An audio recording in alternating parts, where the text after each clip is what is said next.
Hello बच्चों। आज हम लोग क्लास 10th की एनसीईआरटी का जो फर्स्ट चैप्टर है दैट इज रियल नंबर्स। हम कौन से टॉपिक के सॉल्यूशंस देख रहे हैं? Real numbers. उसमें भी एक्सरसाइज 1.1 डिस्कस करने वाले हैं। यहाँ जो एक्सरसाइज सॉल्व करने से पहले आपको पता होना चाहिए, वो पहला लॉजिक होना चाहिए यूक्लिड डिवीजन लेमा।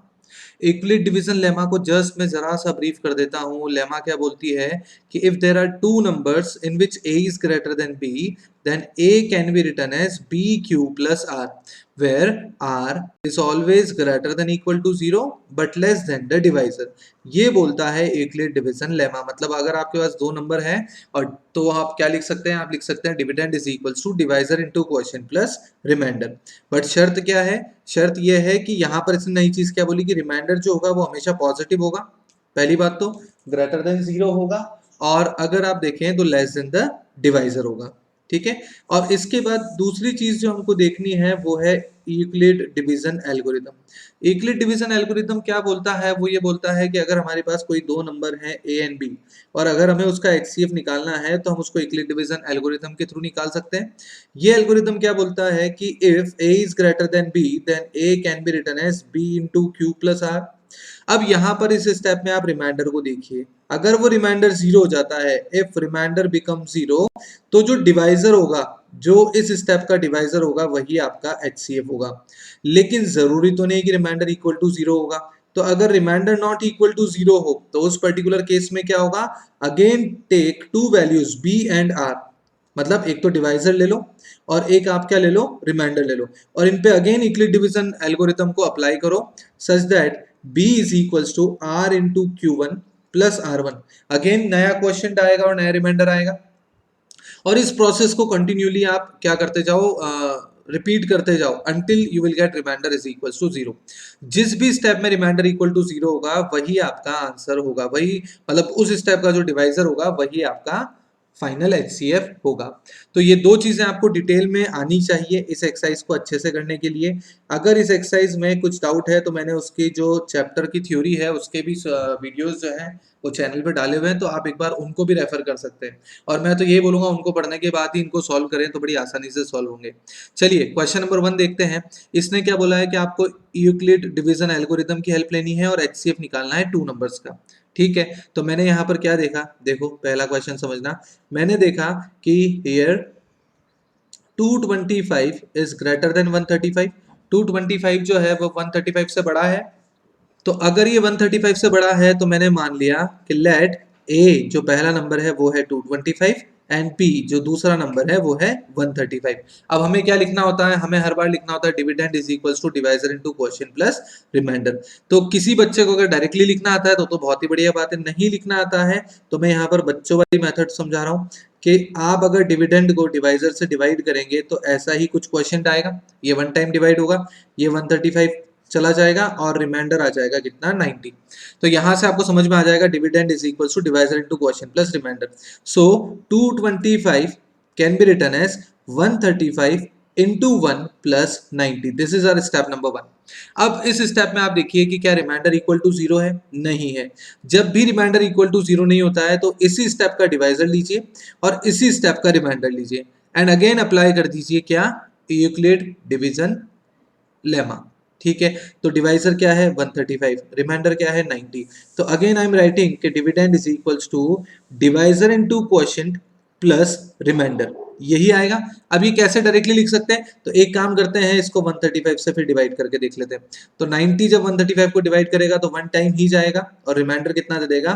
45। ये जो लॉन्ग डिवीजन कर रहे हैं इससे भी आपको समझ में आ जाएगा कि स्टेप्स कैसे लिख रहे हैं। तो डिवाइजर इनटू क्वोशिएंट, तो quotient is 1 and remainder is 45। Again this time remainder is not equal to zero. Remainder zero के इक्वल नहीं है तो आप अगेन क्या ले लेंगे? डिवाइजर ले लेंगे उस स्टेप का और रिमाइंडर ले लेंगे और फिर से यूक्लिड डिवीजन एल्गोरिथम लगाएंगे या लेमा लगाएंगे। तो व्हाट वी कैन राइट कि dividend is equals to divisor into quotient plus remainder. देखिए जिस ऑर्डर में मैं बोल रहा हूँ उसी ऑर्डर में आपको लिखना जरूरी है। आप अगर उसी ऑर्डर को फॉलो करोगे तो क्वेश्चन कभी गलत नहीं होगा, क्योंकि जल्दबाजी ने आपने आपने अगर डिवाइजर इनटू क्वोशिएंट की जगह क्वोशिएंट इनटू डिवाइजर लिख दिया तो वहां पर हो सकता है आंसर ही मिसमैच कर जाए। ऑब्वियसली जिस ऑर्डर में आप देखोगे उस ऑर्डर में आपको लिखना होगा। तो अब यहाँ पर देखें तो 45 को 2 टाइम्स मल्टीप्लाई करने पे 90 आ जाता है। चाहो तो यहाँ करके देख लो कि 45 को डिवाइड करो 90 से तो 2 टाइम्स हो जाएगा 90 और रिमाइंडर कुछ भी नहीं बचेगा। नहीं बचा तो जिस स्टेप में रिमाइंडर 0 आया उस स्टेप का जो डिवाइजर होगा वही आपका आंसर होगा। तो इसका मतलब क्या हो जाएगा कि HCF of 225 and 135 is equal to how much? It is basically 45। तो मेरे हिसाब से पहला क्वेश्चन का पहला पार्ट समझ में आ गया होगा। It is quite easy. अब जैसे अगर ये समझ में आ गया तो दूसरे वाले में इतना टाइम तुमको नहीं लगेगा। क्या वी नो दैट कि 38220 इज ग्रेटर देन 196। बड़ा नंबर इज 38220 तो हमने बड़े नंबर को मान लिया a, तो let a is equals to 38220 and let b is equals to 196। यही दे रखा है।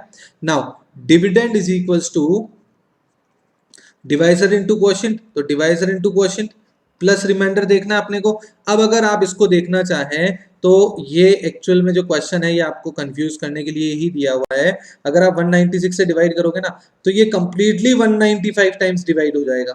आप इसको चेक करके देखिएगा। तो ये पहली स्टेप में रिमाइंडर 0 दे देगा।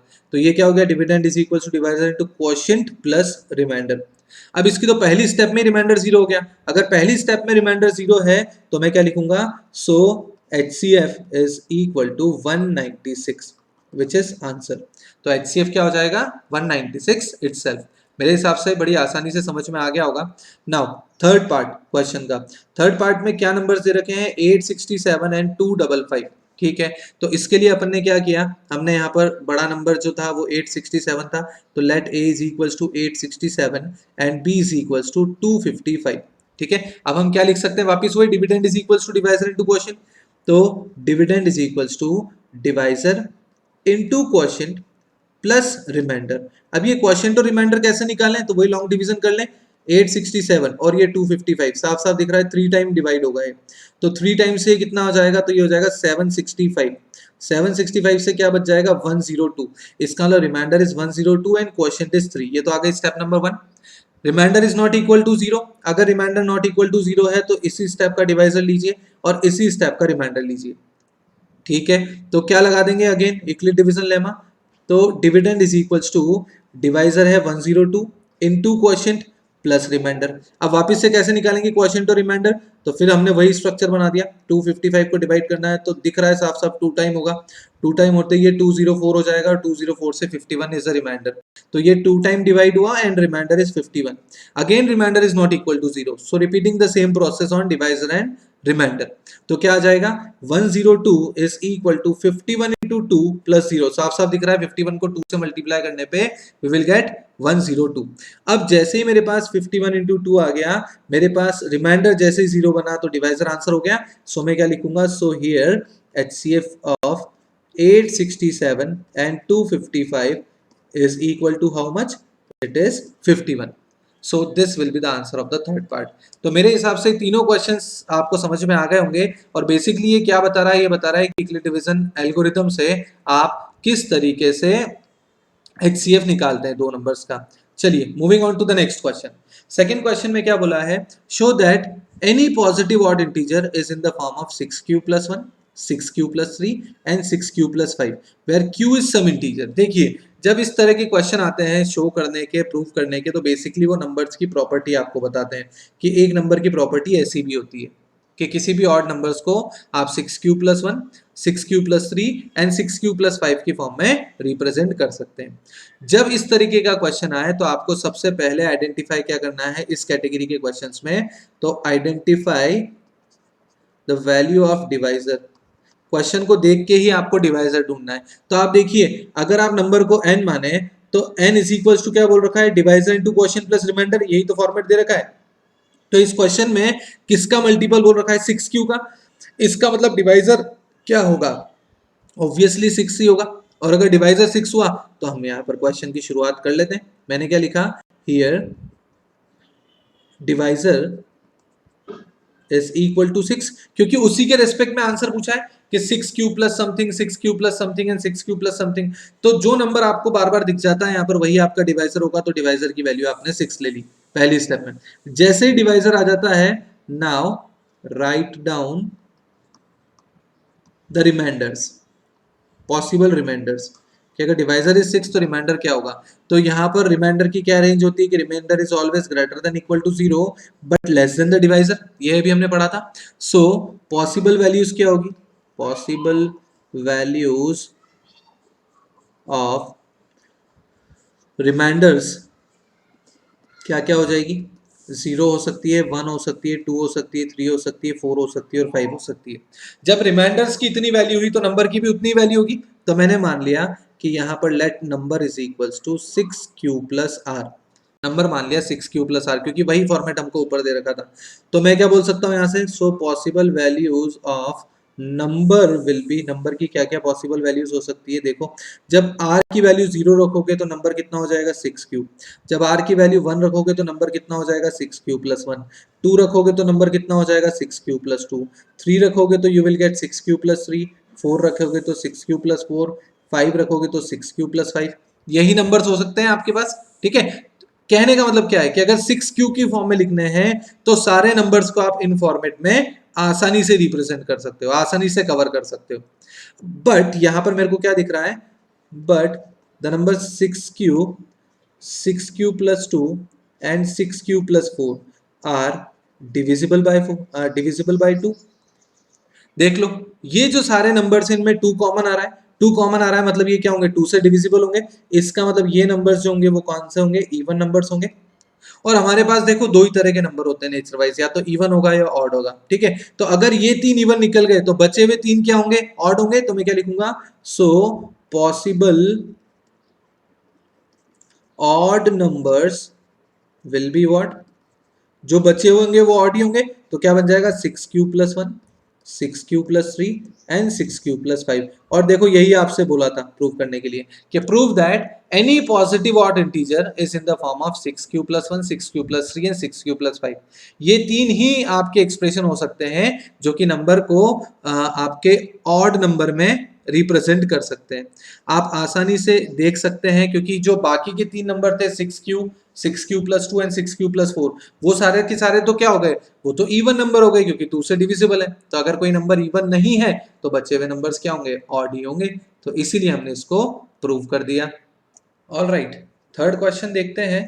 थर्ड क्वेश्चन में अपने को क्या बोला हुआ है एक बार पढ़ते हैं। इसने बोला है एक आर्मी कॉन्टिंजेंट है ऑफ 616 मेंबर्स। ठीक है, मतलब ये जो कॉन्टिंजेंट है इसमें आपके पास 616 मेंबर्स हैं एंड आर्मी बैंड, एक बैंड भी है इनका जिसमें 32 मेंबर्स है and all are to be in a parade, इन सबको एक साथ परेड करनी है। The two groups are to be march in the same number of columns. अब ये जो दो ग्रुप्स हैं, एक तो कॉन्टिंजेंट का और एक आपका बैंड का, इनके जो ग्रुप्स हैं वो हमें सेम नंबर ऑफ कॉलम्स में अरेंज करके और फिर परेड करवानी है। तो अगर आप ढंग से समझें तो आप कुछ ऐसा समझ सकते हैं कि जैसे मान लीजिए कि मैंने कॉलम 1, ये कॉलम 2, ये कॉलम 3, ये कॉलम 4 ऐसे बना लिए और सब में मेरे को क्या चाहिए, सब में मेरे को सेम नंबर ऑफ पर्सन्स चाहिए। ठीक है, अब आपसे पूछा है कि आप बताइए कि ऐसे मैक्सिमम कितने कॉलम्स बना सकते हैं जिसमें इक्वल नंबर ऑफ मेंबर्स भी हो, इक्वल नंबर ऑफ मेंबर्स भी हो और वो दोनों नंबर्स को सेटिस्फाई भी करें। अब फिर यहाँ पर एक चीज होती है कि सर ये तो या तो एचसीएफ होगा या एलसीएम होगा। अब आप सोचिए कि अगर आप इस पे एलसीएम पे ट्रीट करते हो तो एलसीएम 32 और 616 से या तो बड़ा होगा, ठीक है, और अगर बड़ा होगा या बराबर होगा तो आप सोचिए क्या सारे के सारे एक ही कॉलम में आ जाएंगे क्या, और अगर वो आ जाएंगे तो क्या वो परेड अच्छी दिखेगी, नहीं दिखेगी। इसका मतलब पक्के से हमें एक ऐसा नंबर सोचना होगा कॉलम्स पे जो कि इन दोनों नंबर से छोटा हो, जो कि इन दोनों नंबर को सेटिस्फाई करता हो, बेसिकली इनको सेटिस्फाई करता हो, इनको डिवाइड करता हो, क्योंकि वही कॉमन नंबर हमें बताएगा कि एक कॉलम में कितने पर्सन होने चाहिए और वही हमें बताएगा कि टोटल नंबर ऑफ कॉलम्स कितने बनेंगे। ठीक है, तो चलिए पहला तो आपको ये चीज क्लियर होना चाहिए कि हमें HCF निकालना होगा 616 का एंड 32 का। क्यों, क्योंकि हमको सेम नंबर ऑफ कॉलम्स की रिक्वायरमेंट है। Two groups are to be in two groups are to march in the same number of columns, same number of columns में जाने चाहिए। ठीक है, अगर HCF निकालना है तो अभी आपने थोड़ी देर पहले पढ़ा था लॉजिक क्या कि या तो देखिए, या तो यूक्लिड डिवीजन लेमा से निकाल दें एल्गोरिथम से, या फिर प्राइम फैक्टराइजेशन से निकाल दें। लेकिन हम यहाँ पर कौन सी एक्सरसाइज पढ़ रहे हैं, हम पढ़ रहे हैं रियल नंबर्स, तो फिर हम कोशिश करें कि हम यूक्लिड डिवीजन एल्गोरिथम से ही निकालें। तो हम क्या लिख सकते हैं कि 616 is equals to divisor into quotient plus remainder, यही होगा। ठीक है, अब अगर मैं 616 को 32 से डिवाइड करता हूं तो 32 वन 32 हो गया, यहाँ तक तो आपको दिख ही रहा है। ठीक है, कितने बच गया, या 9 बच गया और यहाँ पर 2 बच गया, 29 बच गया एंड इट इज 6। यहाँ तक तो आई डोंट थिंक कोई परेशानी। ठीक है, एक बार चेक कर लेंगे कैलकुलेशन, क्योंकि ये 32 से 9 हो गया और ये आपका 2 हो गया। ठीक है, अब 32 से अगर मैं 296 को डिवाइड करता हूं तो मेरे को 9 टाइम ही आएगा मैक्सिमम, तो क्योंकि 10 पे तो 320 बन जाएगा वो, 10 पे तो 320 बन जाएगा, तो 9 कर दो, तो 9 8 जा, सॉरी 9 2 जा 18, कैरी फॉरवर्ड 1, 9 3 जा 27 एंड विल गेट 28। तो यहां से कितने आ गए मेरे पास, यहां से मेरे पास आ गए 8, ओनली 8 इज द रिमाइंडर। तो क्या हो जाएगा, dividend is equal to divisor into quotient plus remainder and remainder is 8। यहां तक तो हो गया एक काम। ठीक है, फिर उसके बाद क्या चीज बोली गई है, again remainder is not equal to 0, तो we will get 32 is equals to, मतलब dividend is equals to divisor into quotient plus remainder, divisor into quotient plus remainder. ठीक है, अब जैसे ही मैंने देख लिया तो remainder is equals to 0, remainder 0 आ गया तो मेरे पास एचसीएफ कितना आ गया 8, so HCF is equals to 8। अब जैसे ही हमारे पास HCF आ गया 8, हमसे यही तो पूछा था कि what is the maximum number of columns in which they can march, तो आंसर कितना आ जाएगा 8। क्या आप मैक्सिमम 8 कॉलम्स में इनको रख सकते हो जिसमें कि ये मार्च कर पाए। तो सबसे पहले तो आपको जो दो नंबर्स दे रखे थे उन दो नंबर्स का कॉमन फैक्टर देखना था। वो कॉमन फैक्टर ही बता देगा कि वो इन दोनों को सेटिस्फाई कर रहा है। मतलब जैसे ही आपके पास पूछा गया कि मैक्सिमम नंबर ऑफ कॉलम्स कितने बनेंगे, तो आंसर कितना आ गया 8, कि 8 कॉलम्स अगर आप बनाते हो तो वो दोनों को सेटिस्फाई कर देगा, वो नंबर दोनों को सेटिस्फाई कर रहा है। तो मेरे हिसाब से ये वाला क्वेश्चन जो है क्लियर हो गया होगा। Moving on to the next question, इसने क्या बोला है, use Euclid division lemma to show that the square of any positive integer is either of the form of 3m और 3m plus 1। इसने क्या बोला कि किसी भी पॉजिटिव नंबर का स्क्वायर, पॉजिटिव इंटीजर का स्क्वायर या तो 3m की फॉर्म में लिखा जा सकता है या फिर 3m plus 1 की फॉर्म में लिखा जा सकता है। मैंने आपको अभी थोड़ी देर पहले बताया था कि जब भी आपको क्वेश्चंस दिए जाते हैं आप क्या करो, आप डिवाइजर ढूंढने की कोशिश करो। 3m मतलब 3 का मल्टीपल, मतलब डिवाइजर कितना है इसमें 3, 3m plus 1 मतलब 3 का मल्टीपल प्लस 1, मतलब अगेन डिवाइजर कितना है 3। तो मतलब मेरे पास ये क्वेश्चन की लैंग्वेज तो समझ में आ गई कि इस पर्टिकुलर क्वेश्चन में डिवाइजर इज 3। तो मैंने क्या लिखा, मैंने लिखा लेट डिवाइजर, या लेट डिवाइजर, तो क्या डिवाइजर तो 3 है ही सही, तो इसको तो सोचना ही नहीं अपने को, ये तो एग्जैक्ट है हमारे पास। तो हमने क्या लिखा, हमने लिखा कि here divisor is equal to 3, so let that particular number n is equal to 3q plus r। क्योंकि हमको क्या करना पड़ेगा, हमको उस नंबर को उसी डिवाइजर की फॉर्म में मानना पड़ेगा। तो मैंने नंबर का एक स्टैंडर्ड एक्सप्रेशन क्या ले लिया कि n is equals to 3q plus r। अच्छा, अगर डिवाइजर की वैल्यू 3 है तो रिमाइंडर कितना होगा, तो remainder is greater than 0 but less than 3, यही होगा। तो इसका मतलब रिमाइंडर के पॉसिबल केसेस क्या हो गए, r is equal to 0, r is equal to 1 and r is equal to 2 are the possible cases of the remainder. अब जितने पॉसिबल केसेस होते हैं रिमाइंडर के, उतने ही केसेस में क्वेश्चन सॉल्व होता है, ये भी आपको पता है। सो केस नंबर 1 पे आ रहा हूं मैं। केस नंबर 1 ने क्या बोला कि इफ r बिकम 0, अगर रिमाइंडर 0 हो गया तो अब आप खुद सोचिए, तो अगर r 0 है तो नंबर कितना हो जाएगा आपके पास, 3q हो जाएगा, क्योंकि 3q plus r original number है, उसमें r इक्वल टू 0 रख दीजिए तो नंबर विल बिकम 3q। जैसे ही नंबर 3q हो गया, हमें ये नहीं बोला था कि नंबर को 3 का मल्टीपल प्रूव करना है, हमें बोला गया है square of that particular integer, उस नंबर का स्क्वायर। तो मैं क्या लिखूंगा, so for squaring, for squaring both sides, क्योंकि मुझे तो नंबर के स्क्वायर की रिक्वायरमेंट है। तो मैं क्या करूंगा कि अगर इसको इक्वेशन नंबर 1 माना तो मैं दोनों तरफ स्क्वायर करूंगा ताकि मेरे को स्क्वायर मिल पाए। तो n स्क्वायर की वैल्यू कितनी हो जाएगी, 3q का square, that is equal to 9q square.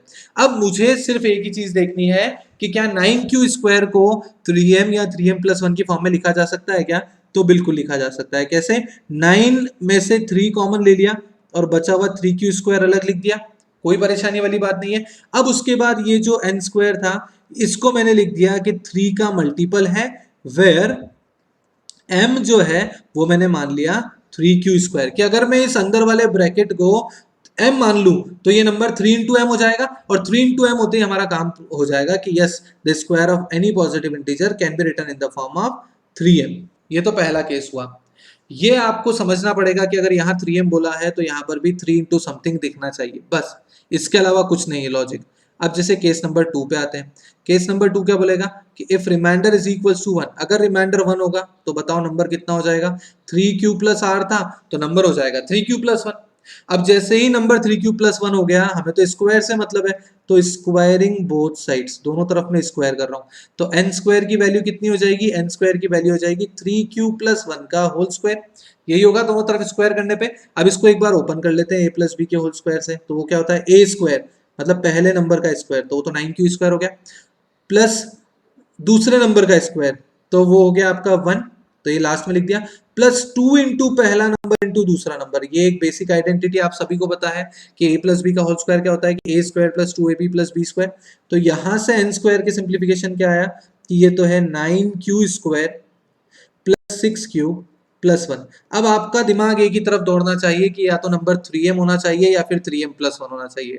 यहाँ 3m तो नहीं दिख रहा है क्योंकि पीछे प्लस 1 फंस रहा है, तो 3m प्लस 1 तो बना सकते हैं अपन। हम क्या लिखेंगे, अगर मैं शुरुआत के दो नंबर्स में से 3 कॉमन लेता हूं तो ये हो गया 3q² प्लस 2q, और पीछे आ गया प्लस 1। देखो इन दोनों नंबर्स में से, पहले दो नंबर्स में से मैंने 3 को बाहर निकाला, पीछे वाला जो प्लस 1 है उसको अपनी जगह पे ही लिखा रहने दिया। सो n² को अब मैं इस केस में पढ़ सकता हूं कि 3 इंटू समथिंग प्लस 1, तो मैंने मान लिया 3m प्लस 1, वेयर m क्या था, m अपन ने क्या लिया है, तो m लिया है अपन ने 3q² plus 2q, any integer. देख लीजिए एक बार, तो पहले केस में भी प्रूव हो गया कि square of any positive integer can be written in the form of 3m। दूसरे केस में भी प्रूव हो गया कि square of any positive integer can be written in the form of 3n plus 1। ठीक है, अब बच्चे क्या करते हैं, यहीं पर छोड़ देते हैं कि 3m भी आ गया, 3m प्लस 1 भी हो गया, इसका मतलब हमारा काम तो हो गया। लेकिन ऐसा नहीं होता है। क्यों नहीं होता है? क्योंकि आपने अभी केस नंबर 3 प्रूव नहीं किया। अगर कभी कोई क्वेश्चन सॉल्व कर रहे हो और मान लीजिए दो केस ने सेटिस्फाई कर दिया और तीसरे वाले ने नहीं किया, तो वहीं पर आप छोड़ दो कि यार ये क्वेश्चन जो है ये हर केस में वैलिड नहीं है। अब केस नंबर 3 क्या बोलेगा कि रिमाइंडर की लास्ट वैल्यू ले लो 2, रिमाइंडर 2 ले लिया तो नंबर कितना हो जाएगा 3q प्लस 2। नंबर के स्क्वायर से मतलब है तो अब मैं डायरेक्टली लिख रहा हूं, n² की वैल्यू कितनी हो जाएगी 3q प्लस 2 का होल स्क्वायर।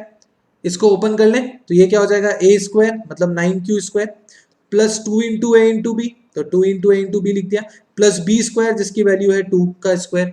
अब अगर इस n² को सिंप्लीफाई करें तो ये क्या आ रहा है, देखो ये आ रहा है 9q² प्लस 12q प्लस 4। अब मेरे को तो क्या करना था, 3q प्लस 1 करना था, तो 3q तो दिख रहा है आगे, लेकिन प्लस 1 नहीं दिख रहा है, तो प्लस 4 दिख रहा है। अगर ये प्लस 4 दिख रहा है तो इसको प्लस 1 तो बना ही सकते हैं। कैसे बना सकते हैं, देखो ये 12q अपनी जगह पे, इस 4 को आई एम राइटिंग 3 प्लस 1, इस 4 को मैंने 3 प्लस 1 से रिप्लेस कर दिया, कर ही सकते हैं। और ये जो ब्रैकेट है यहाँ वाला आगे वाला, इसमें से मैं 3 कॉमन निकाल रहा हूँ। जैसे ही मैं इसमें से 3 कॉमन निकालूंगा, अंदर क्या बचेगा, देखो 3q², 3 कॉमन निकालते ही 4q, 3 कॉमन निकालते ही प्लस 1, और पीछे जो प्लस 1 लिखा हुआ है वो अपनी जगह पे ही है। अब आप इस कर्ली ब्रेसेस की जगह m अगर मान के चलते हो तो नंबर का square is in the form of 3m plus 1। जहां पर हमने m क्या लिया है, जहां पर हमने m लिया है 3q² प्लस 4q प्लस 1। अगर किसी को ये डाउट आ रहा है कि सर m आपने 3 बार ले लिया इस क्वेश्चन में और अलग अलग ले लिया, तो मैं बोलूंगा कि वो तीनों डिफरेंट डिफरेंट केसेस है, पहली बात तो। और दूसरी बात, ये m इसलिए लिख के बता रहा हूं ताकि आप उसको इमेजिन कर पाओ कि हाँ नंबर को हम 3m प्लस 1 या 3m की फॉर्म में देख पा रहे हैं। अब तीनों केस देख लीजिए वन बाय वन, पहले केस ने भी सेटिस्फाई कर दिया, दूसरे केस ने भी सेटिस्फाई कर दिया, और तीसरे केस ने भी सेटिस्फाई कर दिया। तीनों ने सेटिस्फाई कर दिया, इसका मतलब हम क्या लिख देंगे, so we can say that in each and every case the square of any positive integer is either of the form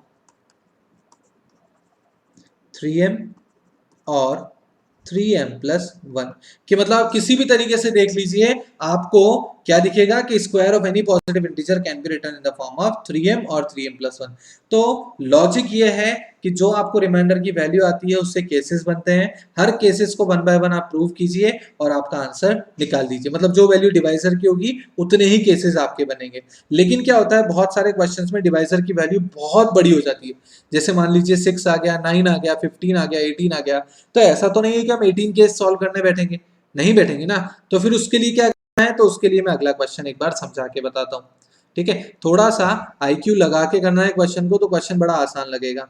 fine, अगले क्वेश्चन में क्या बोला गया है देखते हैं, एक बार इसको थोड़ा सा एनलार्ज कर लेते हैं। क्वेश्चन में बोला गया है कि use Euclid division lemma to show that the cube of any positive integer is in the form of 9m+1 और 9m+8। पहली बात तो वहां स्क्वायर प्रूव करना था, यहाँ क्यूब प्रूव करना है। दूसरी बात, वहां 3 के मल्टीपल प्रूव करने थे, यहाँ 9 के मल्टीपल्स पे चलना है। अब आप सोचिए कि अगर 9m+1 9m+8 है, इसका मतलब मेरे को डिवाइजर 9 लेना पड़ेगा, और अगर मेरे को डिवाइजर 9 लेना है इसका मतलब देयर विल बी 9 केसेस। अब सोचो 3 केस ऊपर इतने लेंदी हो गए थे, तो 9 केसेस तो बहुत ज्यादा लेंदी हो जाएंगे। तो फिर उसके लिए हम लोग क्या करें, तो बड़ी सिंपल सी बात है कि जो नंबर 9 से डिविजिबल होता है वो 3 से तो होता ही होता है।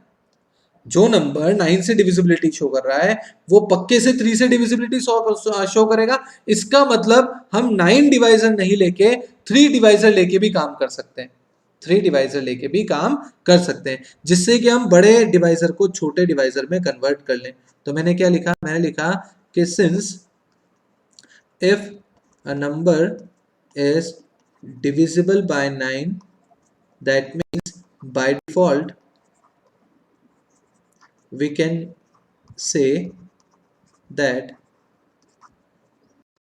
the number will also be divisible by 3। कि अगर कोई नंबर 9 से डिवाइड हो रहा है, क्योंकि 9 से डिविजिबिलिटी बोल रखी है, तो अगर 9 से डिविजिबिलिटी है तो 3 से तो बाय डिफॉल्ट होगी होगी।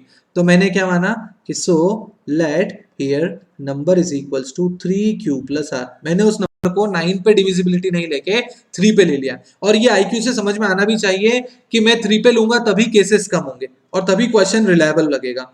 तो अब अगर मेरे पास रिमाइंडर डिवाइजर की वैल्यू 3 है तो रिमाइंडर की रेंज यही होगी। तो इसका मतलब रिमाइंडर के पॉसिबल वैल्यूज क्या हो गई, 0 हो गई, 1 हो गई और 2 हो गई। There will be 3 possibilities of remainder. ठीक है, 3 पॉसिबिलिटीज, तो इसका मतलब 3 केसेस विल बी देयर। तो केस नंबर 1 क्या बोलेगा, केस नंबर 1 बोलेगा कि if remainder is equals to 0, अगर रिमाइंडर 0 है तो नंबर की वैल्यू कितनी होगी, 3q होगी। लेकिन हमें नंबर से तो मतलब ही नहीं है, हमें तो क्या बोला है, नंबर के क्यूब से मतलब है, cube of any positive integer, cube को देखना है। ठीक है, सो cube of the same will be, क्या होगा, क्यूब, दोनों तरफ क्यूब कर दें तो n क्यूब की वैल्यू कितनी आ जाएगी, n क्यूब की वैल्यू आ जाएगी 3q का क्यूब, और 3q का क्यूब कितना होता है, 27q क्यूब, यही होता है, दोनों नंबर पे क्यूब लग जाएगा। अब मुझे देखना है आंसर किस फॉर्म में चाहिए, 9 into m, 9 into m+1, 9 into m+8, 3 format में लेना है। तो ठीक है, मतलब कुल मिला के मेरे को 9 कॉमन लेना है। तो n क्यूब में मैं अगर इस ऊपर वाले एक्सप्रेशन में देखूं तो 9 कॉमन लेते ही 3q क्यूब आ जाएगा। अब जैसे ये 3q क्यूब आ गया तो अब आप देखिए कि n क्यूब को क्या लिख सकते हैं, n क्यूब को लिख सकते हैं 9 इंटू समथिंग, साफ साफ लिखा हुआ है कि इट इज 9 इंटू समथिंग, और यहां पर हमने m क्या मान लिया, here m is equals to, where m is equals to what, m is equals to 3q cube. अगर ये अंदर वाला पोर्शन हम m ले ले तो ये जो cube of any positive integer हो जाएगा ये क्या हो जाएगा, 9 इंटू m हो जाएगा। तो केस नंबर 1 में तो दिख गया 9 इंटू m होता हुआ। Now moving on to the case number 2। Case number 2 क्या बोलेगा, केस नंबर 2 बोलेगा कि if r is equal to 1, अगर r आपने 1 लिया तो नंबर की वैल्यू कितनी हो जाएगी, देखो r की वैल्यू 1 रख दो तो नंबर हो जाएगा 3q+1। अगर नंबर 3q+1 हो गया तो इसी नंबर के क्यूब के बारे में बात चल रही है, तो cube of this particular number is 3q+1 का होल क्यूब। अब a प्लस बी का होल क्यूब क्या होता है, तो वो होता है a cube plus b cube plus 3 into a into b, a plus b, यही होता है ए प्लस बी का होल क्यूब। अब मैंने क्या किया, ये 3q क्यूब तो हो गया 27q क्यूब। ठीक है, ये जो पीछे वाला एक्सप्रेशन है इसको मैं आगे लिख रहा हूं, तो आगे लिखूंगा तो ये क्या हो जाएगा, 3 3 9 into cube into three q plus one, ठीक है। और ये वन का क्यूब जो है इसको मैंने सबसे लास्ट में लिख दिया, that is equal to one. अब मुझे क्या चाहिए, मुझे चाहिए कि एन क्यूब जो हो वो 9 के मल्टीपल की फॉर्म में हो। तो मेरे को 9 के मल्टीपल कहाँ कहाँ दिख रहे हैं, मेरे को 9 के मल्टीपल शुरुआत के दो एक्सप्रेशंस में दिख रहे हैं। तो अगर मैं इसमें से 9 सिर्फ 9 कॉमन निकाल लूं, सिर्फ 9 कॉमन निकाल लूं, तो पहले एक्सप्रेशन में क्या बचेगा, 3 क्यू क्यूब, और दूसरे एक्सप्रेशन में क्या बचेगा, ये बचेगा q into three q plus one. अब अंदर ब्रैकेट में चाहे कुछ भी लिखा हुआ हो, कुछ भी हो, वो 9 से अगर डिवाइड हो रहा है, अगर वो 9 इंटू समथिंग लिखा हुआ है, इसका मतलब वो 9 का मल्टीपल प्लस समथिंग है। तो मैं यहाँ क्या लिखूंगा, so n cube is equal to 9m plus one.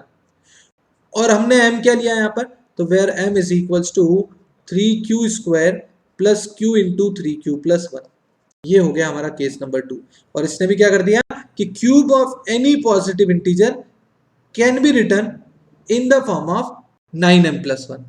अच्छे से देख लीजिए, पहले वाले में r इक्वल टू 0 रखा था तो नंबर आया था 3q, नंबर 3q आया तो उसका क्यूब किया तो 27q³ हो गया, उसमें से 9 कॉमन ले लिया क्योंकि उसी के फॉर्मेट में आंसर चाहिए, तो सीधा सीधा n cube is equal to 9m हो गया। और दूसरे में क्या हो गया, 9m प्लस वन दिख गया मेरे को। अब केस नंबर 3 पे आ जाते हैं। केस नंबर 3 पे रिमाइंडर की वैल्यू कितनी होगी, 2, तो नंबर कितना हो जाएगा, 3q प्लस टू। देखो ये एक सिंपल सा प्रोसीजर है जिसको वन बाय वन फॉलो करते जाना है, चीजों को मर्ज करते जाना है, जिसके मल्टीपल पूछे गए हैं उसके मल्टीपल निकालते जाने हैं, अपने आप आंसर दिखता हुआ दिखेगा तुमको।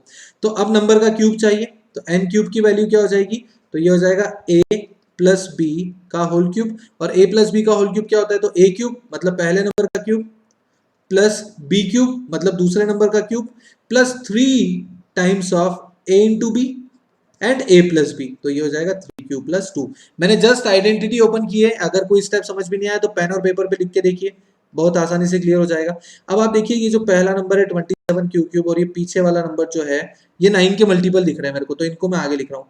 तो 27q³ प्लस ये देखो 3 3 9 और 9 2 18, तो ये हो गया 18q, बाहर का नंबर तो हो गया 18q, अंदर है 3q प्लस टू और पीछे ही पीछे लिखा हुआ है प्लस 8। अब मेरे को क्या चाहिए, 9 के मल्टीपल चाहिए। कौन कौन 9 का मल्टीपल है यहाँ पर, ये दोनों एक्सप्रेशन 9 के मल्टीपल है। तो एन क्यूब की वैल्यू कितनी आ गई, 9 को बाहर लिख दिया तो क्या बचेगा, 3q³ तो एक बच जाएगा और एक बच जाएगा 2q into three q plus two, ठीक है। और पीछे जो प्लस 8 लिखा हुआ है वो अपनी जगह लिखा हुआ है। अब आप ब्रैकेट के अंदर वाले पोर्शन को m अगर कंसीडर कर लो, क्योंकि ये 9 का मल्टीपल ही तो दिख रहा है, तो 9m प्लस 8 हो गया ये, और यहां से प्रूव हो गया कि cube of any positive integer can be written in the form of 9m plus 8, where m is equals to क्या हो जाएगा, तो m इज इक्वल्स टू आपने जो माना है उसको लिख दो, तो 3q² प्लस 2q और ये हो जाएगा 3q प्लस 2, ठीक है। अब आप देखिए केस नंबर 1 ने भी बोल दिया 9m, केस नंबर 2 ने बोल दिया 9m प्लस 1 और केस नंबर 3 ने बोल दिया 9m प्लस 8। और हमको जो प्रूव करने को बोला था वो यही बोला था कि cube of any positive integer जो है वो 9m प्लस 1 और 9m प्लस 8 की फॉर्म में ही होना चाहिए। तो मैं क्या लिखूंगा कि so in each and every case we can say that square, sorry अब तो क्यूब था ना, तो cube of any positive integer can be written in the form of either 9m or 9m plus 1 और 9m plus 8, सिर्फ इन्हीं लिखा जा सकता है, इसके अलावा नहीं लिखा जा सकता। और ये आ गया हमारा हेंस प्रूव्ड। तो यहां तक हमने क्या देखा, यहां तक हमने देखा कि एक्सरसाइज तरीके के हैं। पहले क्वेश्चंस का जो सेट था वो सिर्फ आपको HCF निकालने का बोल रहा था, दूसरे तरह का जो सेट था उसने आपको नंबर की प्रॉपर्टी पे बेस्ड क्वेश्चन समझाया, तीसरे वाले ने HCF वर्ड प्रॉब्लम पे निकालना सिखाया, फोर्थ और फिफ्थ ने नंबर की प्रॉपर्टीज को बताया यूजिंग यूक्लिड डिवीजन लेमा। तो मेरे हिसाब से ये वाली एक्सरसाइज आपको क्लियर हो गई होगी। इनकेस अगर कोई डाउट आ जाता है तो आप कमेंट बॉक्स में छोड़ दीजिएगा, मैं उसको एक्सप्लेन कर दूंगा। Thank you.